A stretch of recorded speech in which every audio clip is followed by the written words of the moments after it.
ఓం శాంతి. August 22వ తారీఖు 2025 ప్రాతఃమురళి. ఓం శాంతి. బాబ్దాదా మధువనము. ఈరోజు మధుర మహావాక్యాలు. బాబా చెప్తున్నారు, మధురమైన పిల్లలు, మిమ్మల్ని ఎవరు చదివించడానికి వచ్చారన్నది ఆలోచిస్తే సంతోషములో రోమాలు నిక్కబొడుచుకుంటాయి. ఉన్నతోన్నతుడైన తండ్రి చదివిస్తున్నారు. ఇటువంటి చదువును ఎప్పుడూ వదలకూడదు. ప్రశ్న: ఇప్పుడు పిల్లలైన మీకు ఏ నిశ్చయము కలిగింది? నిశ్చయ బుద్ధి కలవారి గుర్తులు ఏమిటి? జవాబు: మీకు ఏ నిశ్చయము కలిగిందంటే, మేమిప్పుడు ఎటువంటి చదువును చదువుతున్నామంటే, దీని ద్వారా ద్వికిరీటధారులుగా, రాజులకే రాజులుగా అవుతాము. స్వయంగా భగవంతుడే మమ్మల్ని చదివించి విశ్వానికి యజమానులుగా తయారు చేస్తున్నారు. ఇప్పుడు మనము వారికి పిల్లలుగా అయ్యాము. కావున ఇక ఈ చదువులో నిమగ్నమైపోవాలి. ఏ విధంగా చిన్నపిల్లలు తమ తల్లిదండ్రుల వద్దకు తప్ప ఇంకెవ్వరి వద్దకు వెళ్లరో, అదేవిధంగా అనంతమైన తండ్రి లభించిన తర్వాత ఇంకెవ్వరూ మంచిగా అనిపించకూడదు. ఒక్కరి స్మృతి మాత్రమే ఉండాలి. పాట: ఈరోజు ఉదయముదయమే ఎవరు వచ్చారు? ఓం శాంతి. ఎవరు వచ్చారు మరియు ఎవరు చదివిస్తున్నారని మధురాతి మధురమైన పిల్లలు పాట విన్నారు. ఇది అర్థం చేసుకోవలసిన విషయము. కొందరు చాలా తెలివైన వారిగా ఉంటారు, కొందరు తక్కువ తెలివి గలవారిగా ఉంటారు. ఎవరైతే బాగా చదువుకొని ఉంటారో వారిని చాలా తెలివైన వారని అంటారు. శాస్త్రాలు మొదలైనవి ఎవరైతే బాగా చదివి ఉంటారో వారికి బాగా గౌరవం ఉంటుంది. తక్కువగా చదివిన వారికి తక్కువ గౌరవము లభిస్తుంది. చదివించడానికి ఎవరు వచ్చారు అన్న పదాలను ఇప్పుడు పాటలో విన్నారు. టీచరు వస్తారు కదా. టీచరు వచ్చారని స్కూల్లో చదువుకుంటున్న వారికి తెలుస్తుంది. అలాగే ఇక్కడికి ఎవరు వచ్చారు? ఒక్కసారిగా రోమాలు నిక్కబొడుచుకోవాలి. ఉన్నతోన్నతుడైన తండ్రి మళ్ళీ చదివించడానికి వచ్చారు. ఇది అర్థం చేసుకోవలసిన విషయము కదా.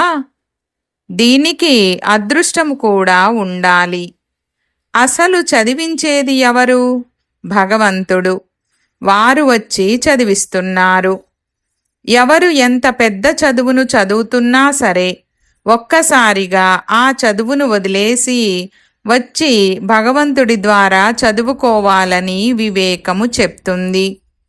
ఒక్క క్షణములో సర్వస్వాన్ని వదిలి తండ్రి వద్దకు చదువుకోవడానికి రావాలి.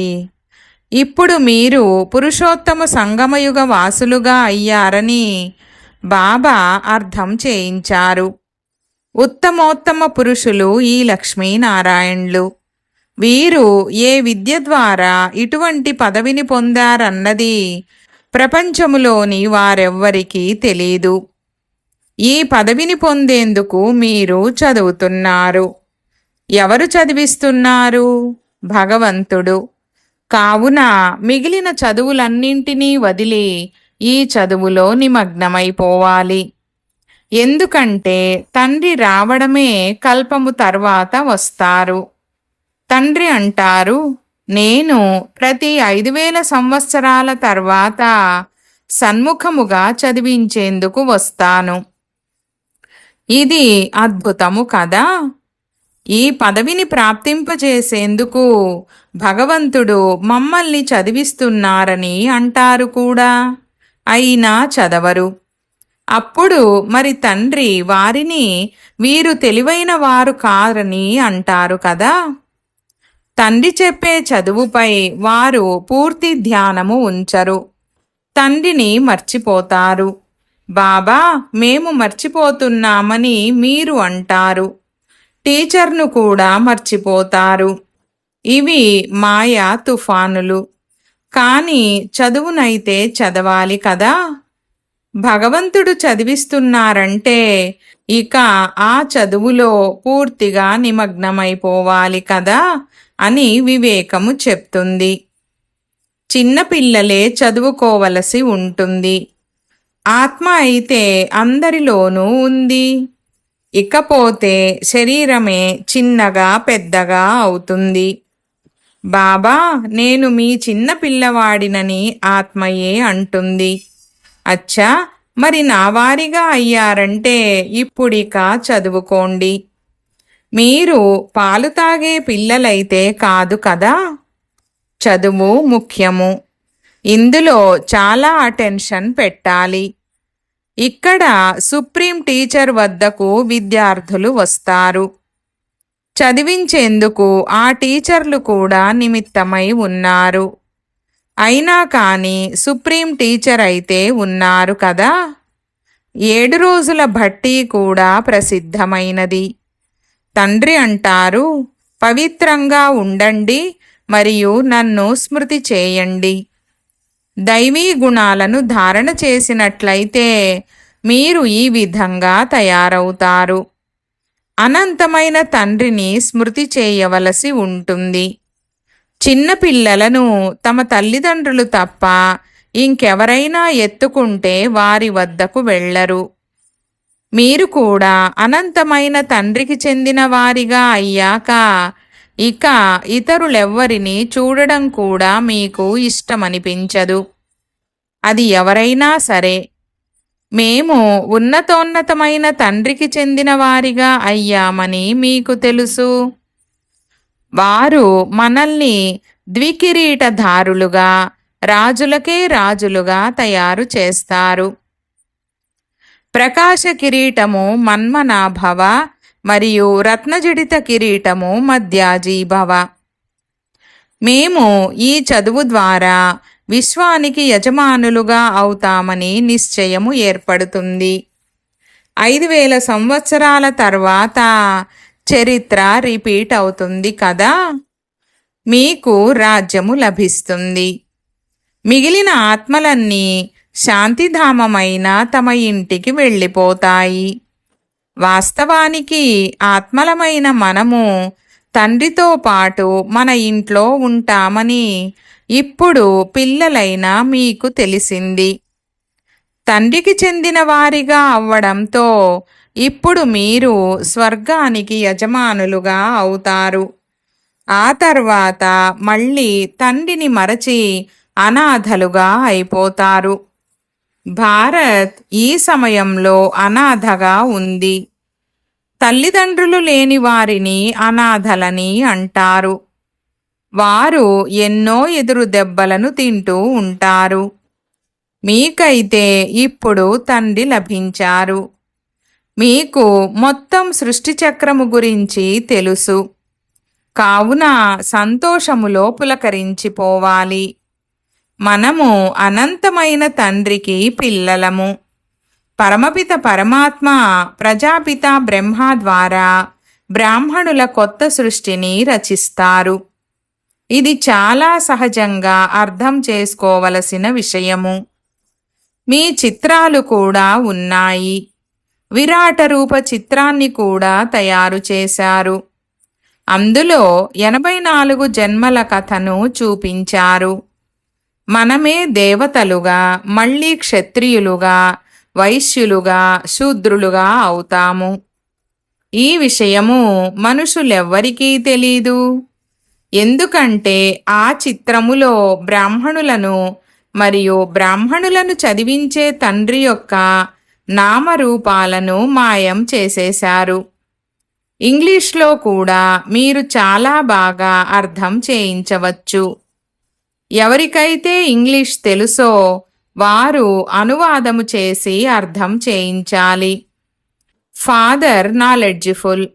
ఈ సృష్టి చక్రము ఏ విధంగా తిరుగుతుంది అన్న నాలెడ్జ్ వారికే ఉంది. ఇది ఒక చదువు. యోగాన్ని కూడా తండ్రి స్మృతి అని అనడం జరుగుతుంది. దీనినే ఇంగ్లీష్లో కమ్యూనియన్ అని అంటారు. తండ్రితో కమ్యూనియన్, టీచర్తో కమ్యూనియన్, గురువుతో కమ్యూనియన్. ఇది గాడ్ ఫాదర్తో కమ్యూనియన్. స్వయంగా తండ్రి అంటున్నారు, నన్ను స్మృతి చేయండి, ఇంకే దేహధారులను స్మృతి చేయకండి. మనుషులు గురువులు మొదలైన వారిని ఆశ్రయిస్తారు, శాస్త్రాలను చదువుతారు, కానీ లక్ష్యము ఉద్దేశమేమీ ఉండదు. దానివల్ల సద్గతి ఏమీ లభించదు. తండ్రైతే అంటారు, నేను అందరినీ తిరిగి తీసుకువెళ్లేందుకు వచ్చాను. ఇప్పుడు మీ తండ్రితో బుద్ధి యోగాన్ని జోడించినట్లయితే మీరు అక్కడికి చేరుకుంటారు. బాగా స్మృతి చేసినట్లయితే విశ్వానికి యజమానులుగా అవుతారు. ఈ లక్ష్మీనారాయణులు స్వర్గానికి యజమానులుగా ఉండేవారు కదా. ఈ విధంగా అర్థం చేయిస్తున్నవారు ఎవరు? తండ్రిని నాలెడ్జ్ఫుల్ అని అంటారు, కానీ మనుషులు వారిని అంతర్యామని అంటారు. వాస్తవానికి అంతర్యామి అన్న పదమే లేదు. లోపల ఉండేది, లోపల నివసించేది ఆత్మయే. ఆత్మ ఏమి చేస్తుందనేదైతే అందరికీ తెలుసు. మనుషులందరూ అంతర్యాములే. ఆత్మయే అన్నీ నేర్చుకుంటుంది. తండ్రి పిల్లలైన మిమ్మల్ని ఆత్మాభిమానులుగా తయారు చేస్తారు. ఆత్మ అయిన నీవు మూలవతన నివాసివి. ఆత్మ అయిన నీవు ఎంత చిన్నగా ఉన్నావు. నీవు పాత్రను అభినయించేందుకు అనేకసార్లు వచ్చావు. తండ్రి అంటారు, నేను ఒక బిందువును, నా పూజనైతే చెయ్యలేరు. అయినా నన్ను ఎందుకు పూజిస్తారు? అవసరమే లేదు. నేను ఆత్మలైన మిమ్మల్ని చదివించేందుకు వస్తాను. మీకే రాజ్యాన్ని ఇస్తాను. ఆ తరువాత రావణ రాజ్యములోకి వెళ్ళిపోయి ఇక నన్నే మర్చిపోతారు. మొట్టమొదట పాత్రను అభినయించేందుకు ఆత్మ వస్తుంది. 84 లక్షల జన్మలు తీసుకుంటారని మనుషులు అంటారు. కానీ తండ్రి అంటారు, ఎక్కువలో ఎక్కువ ఉన్నది 84 జన్మలే. విదేశాలకు వెళ్ళి ఈ విషయాలను వినిపించినట్లయితే వారంటారు, మీరు ఈ జ్ఞానాన్ని ఇక్కడే కూర్చొని మాకు వినిపించండి. మీకు భారత్లో అయితే 1000 రూపాయలు లభిస్తాయి. మేమిక్కడ 10-20 వేలు ఇస్తాము. మాకు కూడా జ్ఞానాన్ని వినిపించండి. గాడ్ ఫాదర్ ఆత్మలైన మనల్ని చదివిస్తున్నారు. ఆత్మయే జడ్జ్ మొదలైన వారిగా అవుతుంది. ఇకపోతే మనుషులందరూ అయితే దేహాభిమానులుగా ఉన్నారు. ఎవ్వరిలోనూ జ్ఞానము లేదు. పెద్ద పెద్ద తత్వవేత్తలు మొదలైన వారు ఎంతో మంది ఉన్నారు. కానీ ఈ జ్ఞానము ఎవ్వరిలోనూ లేదు. నిరాకారుడైన గాడ్ ఫాదర్ చదివించడానికి వస్తారని, మనము వారి నుండి చదువుకుంటున్నామని ఈ విషయాలు విని వారు విదేశీయులు ఆశ్చర్యపోతారు. ఈ విషయాలను వారు ఎప్పుడూ ఎక్కడా వినలేదు, చదవలేదు. మీరు వారికి చెప్పండి, ఒక్క తండ్రినే ముక్తి ప్రదాత, మార్గదర్శకుడని అంటారు. వారే ముక్తి ప్రదాత అన్నప్పుడు మరి మీరు క్రీస్తును ఎందుకు తలుచుకుంటారు? ఈ విషయాలను బాగా అర్థం చేయించినట్లయితే వారు ఆశ్చర్యపోతారు. ఈ విషయాలను ఒకసారి విని చూద్దామని వారు అంటారు. స్వర్గస్థాపన జరుగుతోంది. దాని కొరకే ఈ మహాభారత యుద్ధము కూడా ఉంది. తండ్రి అంటారు, నేను మిమ్మల్ని రాజులకే రాజులుగా, ద్వికిరీటధారులుగా తయారు చేస్తాను. అక్కడ పవిత్రత, శాంతి, సమృద్ధి అన్నీ ఉండేవి. అది గడిచి ఎన్ని సంవత్సరాలయ్యిందో ఒక్కసారి ఆలోచించండి. క్రీస్తుకు ముందు 3000 సంవత్సరాల క్రితం వీరి రాజ్యము ఉండేది కదా. ఇది ఆధ్యాత్మిక జ్ఞానమని వారు అంటారు. ఇతనైతే డైరెక్ట్ ఆ సుప్రీం తండ్రికి సంతానము. వారి నుండి రాజయోగాన్ని నేర్చుకుంటున్నారు. సృష్టి యొక్క చరిత్ర, భౌగోళికము ఏ విధంగా రిపీట్ అవుతుంది అన్న జ్ఞానమంతా ఉంది. ఆత్మ అయిన మనలో 84 జన్మల పాత్ర నిండి ఉంది. ఈ యోగము యొక్క శక్తితో ఆత్మలు సతోప్రధానంగా అయ్యి స్వర్ణిమయుగములోకి వెళ్ళిపోతాయి. అప్పుడు ఆ ఆత్మల కొరకు రాజ్యము కావాలి. అలాగే పాత ప్రపంచపు వినాశనము కూడా జరగాలి. అది ఇప్పుడు ఎదురుగా ఉంది. ఇక తర్వాత ఒకే ధర్మము యొక్క రాజ్యము ఉంటుంది. ఇది పాపాత్ముల ప్రపంచము కదా. ఇప్పుడు మీరు పావనంగా అవుతున్నారు. మీరు ఇలా చెప్పండి, ఈ స్మృతి బలముతో మేము పవిత్రంగా అవుతాము.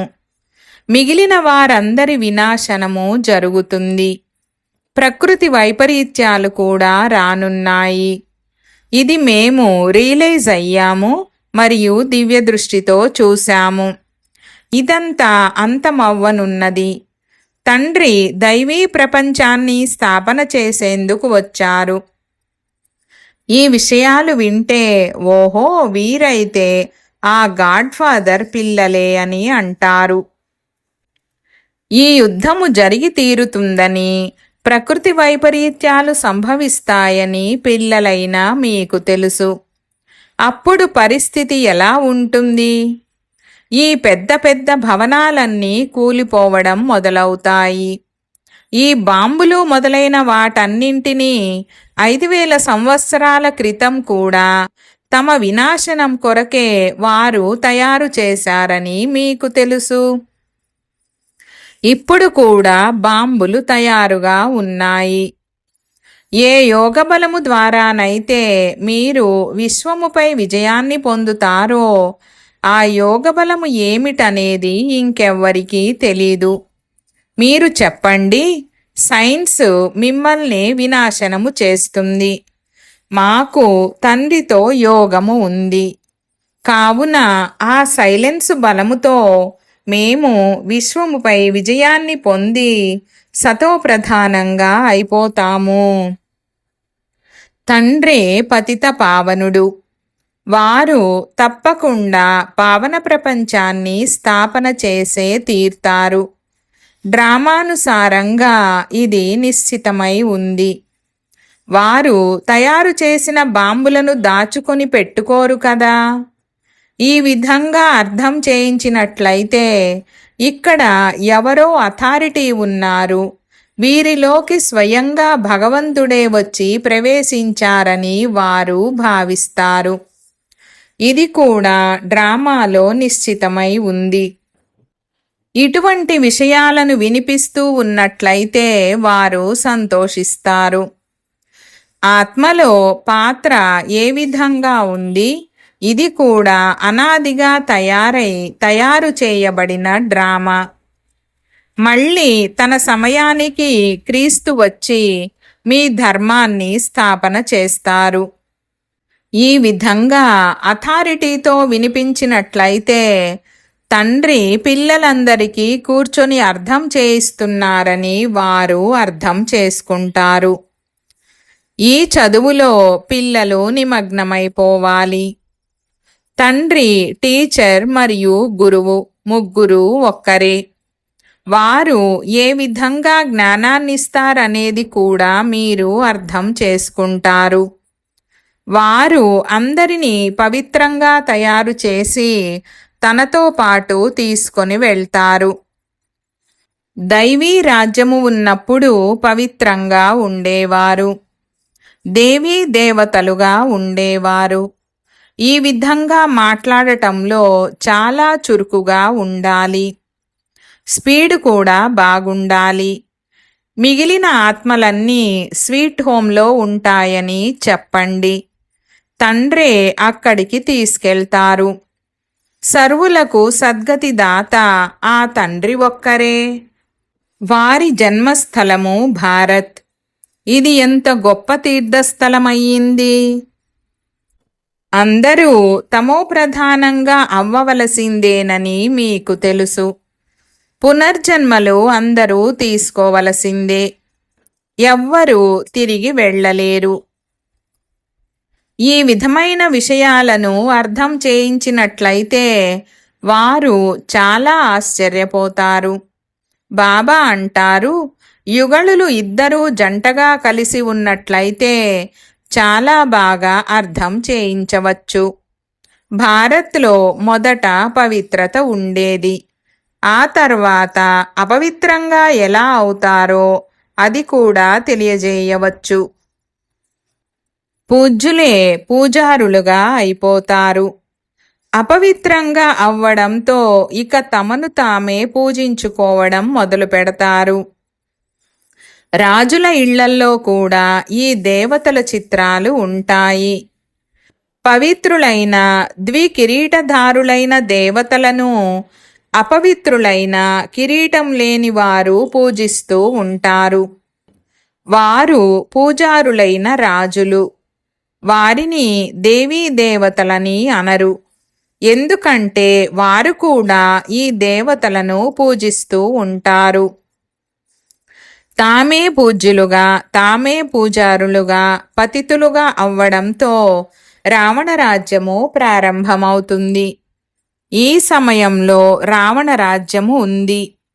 ఈ విధంగా కూర్చొని అర్థం చేయించినట్లయితే వారు ఎంతో ఆనందిస్తారు. బండికి 2 చక్రాల వలె జంటగా వెళ్ళి అర్థం చేయించినట్లయితే చాలా అద్భుతము చేసి చూపించగలుగుతారు. పతి పత్ని అయిన మేమే మళ్ళీ పూజ్యులుగా అవుతాము. మేము పవిత్రత, సుఖము, సమృద్ధి యొక్క వారసత్వాన్ని తీసుకుంటున్నామని చెప్పండి. మీ చిత్రాలు కూడా తయారవుతూ ఉంటాయి. ఇది ఈశ్వరీయ పరివారము. తండ్రికి మీరు పిల్లలు, అలాగే మనవలు మనవరాళ్ళు కూడా. అంతే, ఇంకే సంబంధము లేదు. కొత్త సృష్టి అని దీనినే అంటారు. దేవీ దేవతలుగా అయితే కొద్ది మందే అవుతారు. ఆ తర్వాత మెల్లమెల్లగా వృద్ధి జరుగుతూ ఉంటుంది. ఈ జ్ఞానము ఎంతగా అర్థం చేసుకోవలసినది. ఈ బాబా కూడా వ్యాపారములో నవాబు వలె ఉండేవారు. ఏ విషయం యొక్క చింత ఉండేది కాదు. స్వయంగా ఆ తండ్రే ఇప్పుడు చదివిస్తున్నారని అర్థం చేసుకున్నాక, వినాశనము ఎదురుగా ఉందని గమనించాక వెంటనే అంతా వదిలేశారు. నాకు రాజ్యాధికారము లభిస్తుంది, కావున ఇక ఈ గాడిదతనమును ఏం చేసుకోను అని తప్పకుండా అర్థం చేసుకున్నారు. భగవంతుడు చదివిస్తున్నారని మీరు కూడా అర్థం చేసుకున్నారు. కావున మరి పూర్తిగా చదువుకోవాలి కదా. వారి మతముపై నడవాలి. తండ్రి అంటారు, స్వయాన్ని ఆత్మగా భావిస్తూ తండ్రిని స్మృతి చేయండి. మీరు తండ్రిని మర్చిపోతున్నారే, మీకు సిగ్గుగా అనిపించడం లేదా? ఆ నష ఎక్కడము లేదు. ఇక్కడ చాలా బాగా రిఫ్రెష్ అయి వెళ్తారు. మళ్ళీ అక్కడికి వెళ్ళిన తర్వాత సోడా నీరులా అయిపోతారు.